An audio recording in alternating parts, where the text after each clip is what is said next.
Hello, I'm going to help you with fades and blends, and we'll do a little bit of how to do your border at the end. First, looking at a blend, it's when you mix two colors and they blend together to make a new color. You can use more than two, but it's easier to just stick to two colors. Even if you use opposite colors, you'll get a neutral. If you want to mix green and red together, you're going to get a brown color. Try it out. Then we'll also look at fades. When you get one color that goes from dark to medium to light and it fades to light. Also known as a value scale, or some say ombre. Okay, so let's first get our paper ready to do some practice. You want to practice doing your fades and blends before you do them on your final draft. So I'm just going to break this up into some boxes. Maybe I want this side to be my fade practice, and this side will be my blend practice. And then you want to pick a color to start with. Let's see, let's do a blend. So if I'm going to do a blend of green and yellow, two colors to make a new one, start with your weaker color. So put your weak color down first.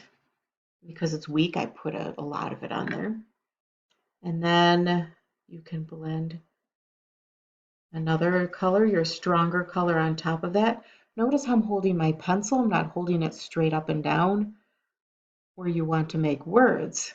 I'm going to hold it kind of flat so that it's smooth. You don't want that lininess in there. What if you get a dark line in there? I'm starting to get a little dark line. You can use an eraser to lighten it up. It won't erase it 100%, but it'll make it lighter. And then you can keep going, filling in that area so that you don't have any more yellow gaps or any more green gaps. It's all this new kind of yellow green color, a new color. Right, well, how about doing fades and blends behind a drawing? It might be good to kind of practice a few where you have something already there. So let's say I'm going to blend turquoise and black to make a shade, a dark turquoise. So I want to smoothly, that's where you'll have to slow down, but smoothly put your weak color down first. And then, here's my black. Ooh, okay, black is a really strong pigment. So you want to not use a lot of pressure for that strong color and smoothly incorporate that so you can get a shade, whatever two colors you want to put together.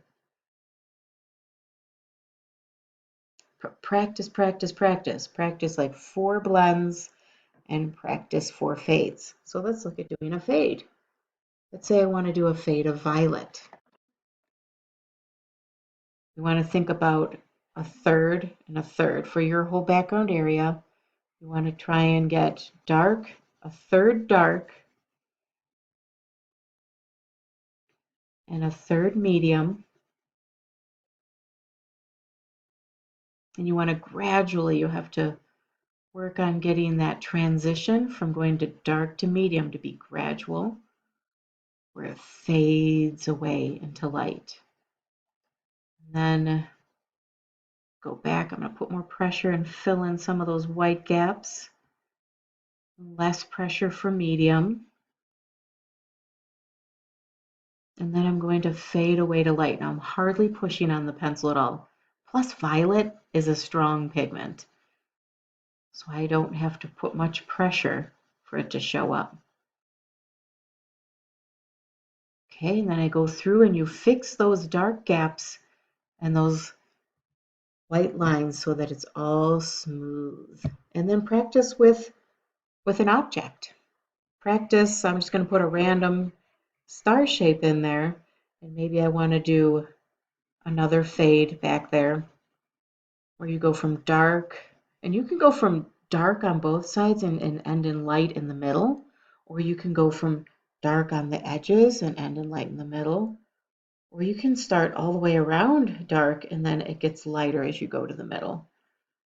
But work on trying to get those fades and blends with an object there too.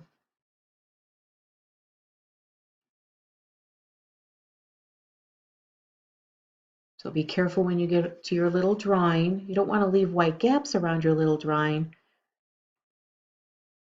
So you got to take your time, slow down, and go around all of those little spaces there.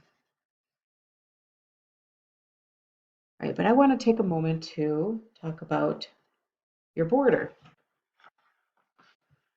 So let's say you're ready to put a border on your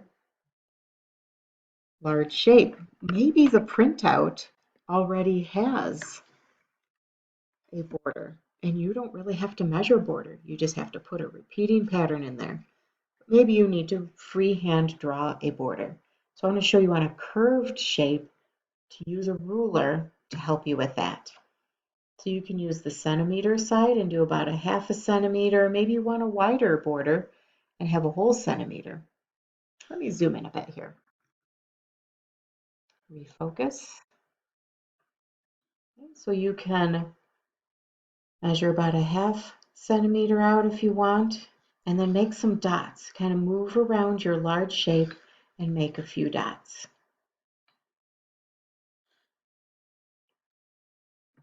Starting to go off the screen. Let me do it up here.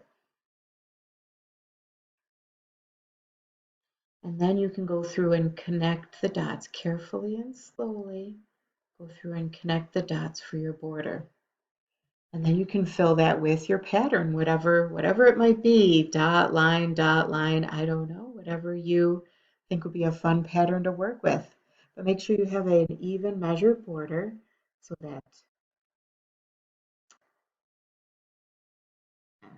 that you can finish your project. And so remembering what the requirements are for this project. Large shape of your choice, 3 or more small drawings, center it, we'll talk about that next in another video.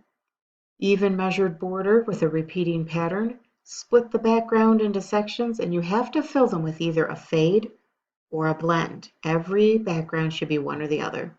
If you want, you can do just one fade and the rest blends, or one blend and the rest fades, or you can do 4 fades and 4 blends, whatever. Make sure it's all fades and blends, right? Thank you.